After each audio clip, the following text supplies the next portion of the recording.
All right, so this is a follow-up post. We get a ton of questions. I get asked all the time in my inboxes and in the comments, do you mask the backs of your doors when you finish them? I'm just using a sample door here for an example of something we finished already. I'm gonna show you why we don't and why we don't have to mask the backs of our doors. So first of all, before we're even talking about holding a spray gun and spraying anything, it's all about rack design. This is a very, very simple rack design. And what it does is it elevates all your pieces up and makes sure that there's lots of room for your overspray from your spraying to go down through.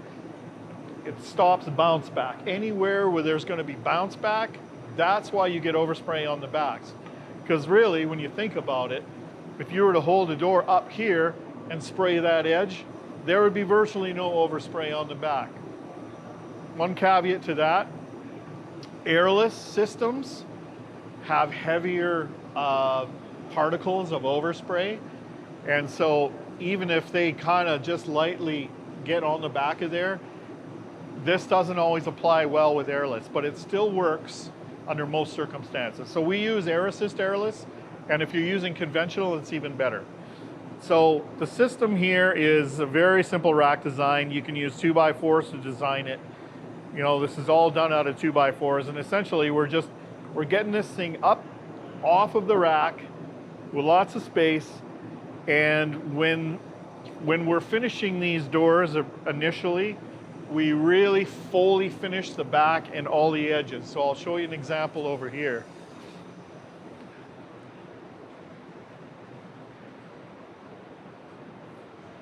These doors are finished on the back. And what we do is we really hammer these edges and get the backs fully when we're finishing the backs. So essentially, when it comes time to do the front, so what we do first is we'll face the cabinet off. Then what we do is we hit a 45-degree angle. I'm literally pointing my gun, and I'm not holding it back too far or too close. It's about 4 to 6 inches away. And I am aiming directly at this corner on a 45-degree angle. You'll see here, I'm aiming at this corner on a 45-degree angle. I'm literally trying to shoot this corner. And what'll happen is that you'll get a nice wet coat on there, and the overspray will travel down and it won't bounce back. So there are exceptions to that. So most cabinet doors and components and pieces like that, anything that you will feel on the back literally will wipe off with your hand. It's almost nothing. Skinny pieces like this, we will mask because it's very difficult, especially if you're doing all the way around like an undervalance or something like that. It's very difficult not to get a little bit of overspray on the back of these skinny pieces like this. And also doors that are like glass frames, we mask those as well because, you know, we have to get all edges and there's going to be a lot of potential overspray that will get on the backs of those. Also, it's difficult.